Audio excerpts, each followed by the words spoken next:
16 जो उन्होंने निर्दलीय उतारे तो निर्दलीय की तरह फंडिंग भी की बीजेपी ने, और जिस तरह से एक बड़ा शेयर उन्होंने अचीव भी किया, कहीं 28,000 कहीं 27,000 वोट किया। और जो 3 महीने पहले नायब सैनिक उन्होंने बदला, एक माइनॉरिटी में एक मैसेज देने की कोशिश की, क्या आप उस अंडर करंट को नहीं समझते? ये सुनो एक मिनट, उस करंट का चक्कर ये था कि जो इंडिपेंडेंट कैंडिडेट, ये हुड्डा की गलती है या हुड्डा की है या ऊपर राहुल की है, वो तो भगवान जाने। उन्होंने जो किया कि भाई 20-20 हज़ार रुपये हर कैंडिडेट जो भी अप्लाई करेगा यहाँ सबमिट करवाओ और वो पैसा वापस नहीं मिलेगा, वो पार्टी फंड में जाएगा। तो जब टिकट तो एक ने मिलनी थी और वो बाकी से 30 थे, चाहे 40 थे या 60 थे, वो सारे नाराज।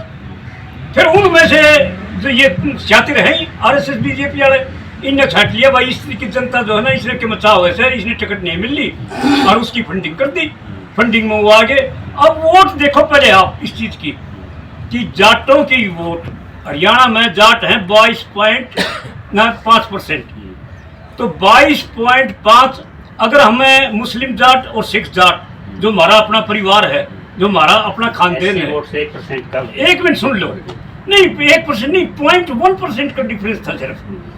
तो जब इनका था 40%, इनका 39.9%, तो जो जाटों वाली वोट थी जो 27.8% है टोटल, जो सिख जाट और मुस्लिम जाट मिला के, चलो आप ये मान के चलो कि जिस तरह कह रहे हैं कि भाई 53% जो है ना जाटों की वोट पोल हुई है, चलो 53% भी हुई ना हुई, टिकट भी दिए गए, सुनो टिकट भी दिए गए, सारी चीज़ें हैं।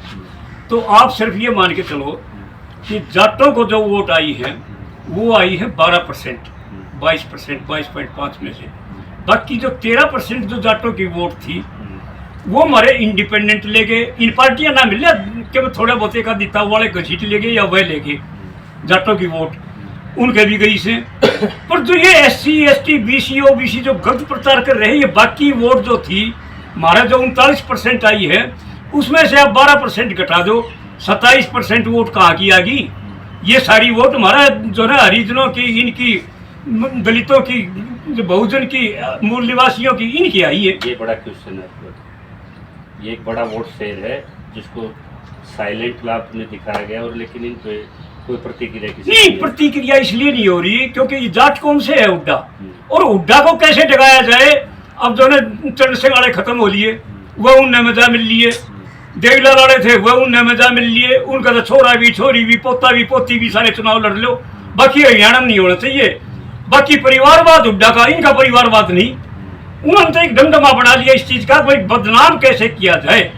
और ये सारी की सारी जो है AI आर्टिफिशियल इंटेलिजेंस, सारा प्रचार इन जो मैनिपुलेट जो टारगेट थे वो अटेंड करके इनके खिलाफ छोड़ दिए गए। अब हुड्डा का छोरा क्या कर लेंगे एक ले, तो आने वाले समय में हाँ पंचलाल परिवार का यही काम था। 20 साल तक है कि भारत के नक्शे में कोई जाट सीन दिखाई नहीं देगा, इस तरह के हालात है। यानी कि महादलित की श्रेणी में आप लोगों को रख दिया गया है।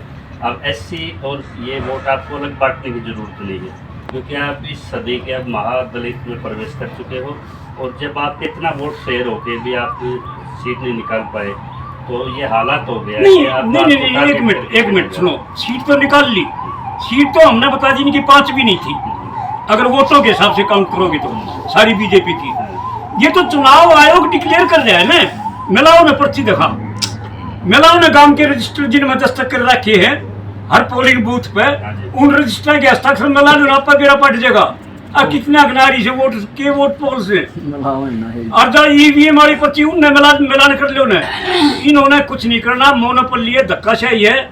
और अकेला जाट नहीं, किसान जातियां जितनी भी हैं, बहादुर कौम जितनी भी है, सबका भट्ठा बिठाने खातर, एजुकेशन खत्म करने खातर, हंगा खत्म करने खातर, स्वास्थ्य खत्म करने खातर टिक्के लगा के खुद मेरे तो भी एक आ लिया, बोले अपनी फैमिली ID दे, मैंने 37 साल की नौकरी कर ली और इतने चुनाव भी लड़ लिया, और EB भी जो सारे के सारे घूमने लग गए सारे के, और खापा के भी कोऑर्डिनेटर बन लिए। ईब तो हमारे फैमिली है ना मेरा, इन सरकार ने जो कि पेंशन बंद कर देंगे, कर लो भाई, हमें 2 टूक से दाल रोटी सुधरी वाले नाम जेल में मिल जाएंगी।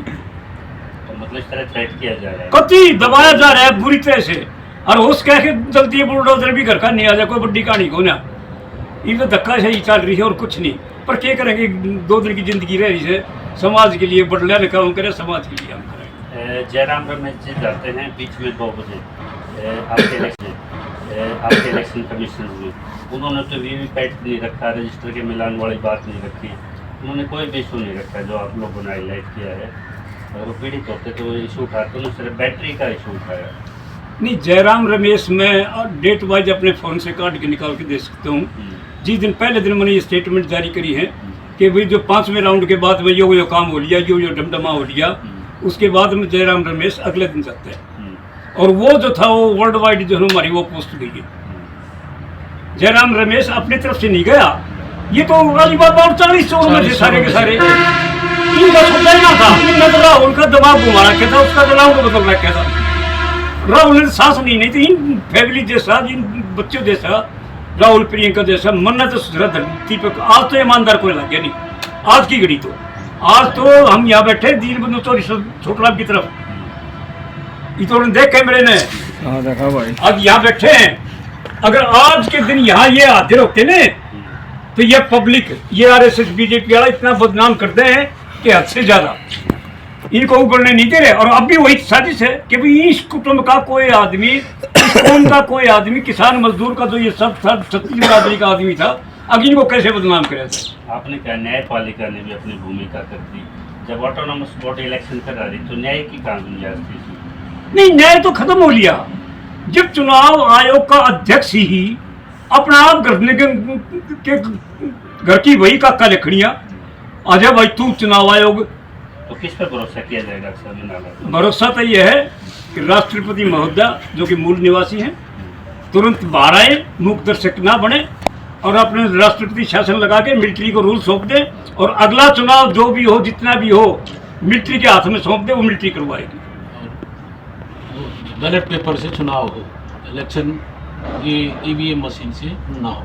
एक मूल निवासी के तौर पे खुद कहती है कि मैंने 30 किलोमीटर न 30 मीटर नीचे तक खदान में जाके कोयले की मैंने मजदूरी की है, बिल्कुल पिछड़े एरिया से आती हैं और देश का दर्द भी समझती है। वो आज सबसे सीरियस पद पे बैठी हैं राष्ट्रपति महोदय, उनसे निवेदन गया है यहाँ सरोकार कोऑर्डिनेटर का कि जो भी चुनाव किया जाए इस ऑटोनोमस बॉडी को, इनकी मिलिट्री के स्कैनर के अंदर इनको रखा जाए, और इलेक्शन कमीशन की भूमिका पे जिस तरह उनका रिएक्शन जो तुरंत आना चाहिए था, वो 2 दिन के बाद उनकी प्रेस काउंसिल होती है, तब तक खेल हो चुका होता है। तो इस तरह की भूमिका से कोई भी लोग यहाँ पे संतुष्ट नहीं हैं, और ये एक पृष्ठभूमि थी जो इन्होंने बताया कि रजिस्टरों का मिलान कर लें, वीवीपैट से मिलान कर लें, और जिस तरह से उन्होंने खेल खेला, और ये खेल अभी रुकने वाला नहीं है। आने वाले समय में जैसे 2 प्रदेशों में चुनाव हैं, वहाँ भी सिर्फ एक ये नूरा कुश्ती की तरह एक इलेक्शन रह गया है, और लोगों का विश्वास इस इलेक्शन प्रोसेस में उठता जा रहा है। ये कोई लोकतंत्र के लिए स्वस्थ परंपरा यानी कि अच्छे संकेत नहीं है। कोई भी जस्टिस डिलीवरी सिस्टम ये दिखना चाहिए, वो खाली होना नहीं चाहिए, वो दिखना भी चाहिए ग्राउंड पे, वो बिलीव भी बना रहना चाहिए, तभी लोग उसमें एक्टिव पार्टिसिपेट करते हैं इस प्रक्रिया में।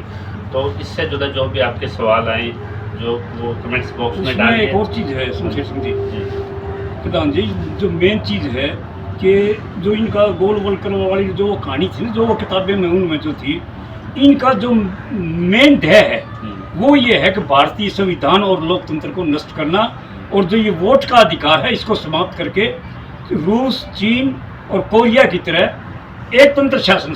हाँ जी डॉक्टर साहब, आपने विदेश में भी रहे, वो प्रक्रिया देखी है, वहाँ इलेक्शन कमीशन पे क्या इस तरह लोगों के डाउट्स रहते हैं?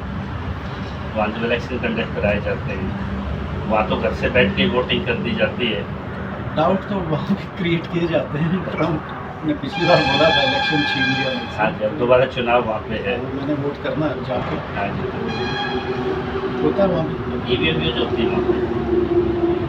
हाँ, मशीन है, ईवीएम है या नहीं ये मेरे को नहीं पता, पर मशीन से तो आप वोटिंग करते होंगे वहाँ पे, तो इलेक्ट्रॉनिक सिस्टम से होती है वहाँ भी वोटिंग। तो आपकी बात क्या संकेत आ रहे हैं अमेरिका में? जैसे अभी क्लियर नहीं है, दोनों ही ठीक चल रहे, ट्रम्प और कमला। हाँ। कौन सा पार्टी अपनी कौन से लोगों तक समझाने में कामयाब रहेगी? तो दोनों का अलग अलग है पॉलिसी, दोनों कोशिश कर रहे हैं। एक तो इकोनॉमिक फॉर्म पे पॉलिसी कमला जी बार बार रखती हैं, एक विदेशी जो नीतियाँ होती हैं उस पर वो काफ़ी एक्टिव नज़र आते हैं उनके अपोनेंट। तो कौन सी ज़्यादा कन्विंस कर पा रही है? दोनों का अलग अलग है एजेंडा। वहाँ एक प्लेटफॉर्म पे डिबेट भी होती है, हाँ, ये अच्छी बात है वहाँ पे। डिबेट अच्छी हुई थी इस बार। और हमारा जो यहाँ का चुनाव होता है उसको अमेरिका में कैसे देखते हैं लोग कि कितना ट्रांसपेरेंट होता है? आपने सुना भी है। आई थिंक एवरेज अमेरिकन को ज़्यादा कोई मतलब नहीं है वहाँ क्या होता है, वो अपनी रोज़ की ज़िंदगी में है बस। हाँ, जो वहाँ इंडियन गए हुए हैं उनका होता है। तो वो चिंतित होते हैं इस प्रक्रिया से।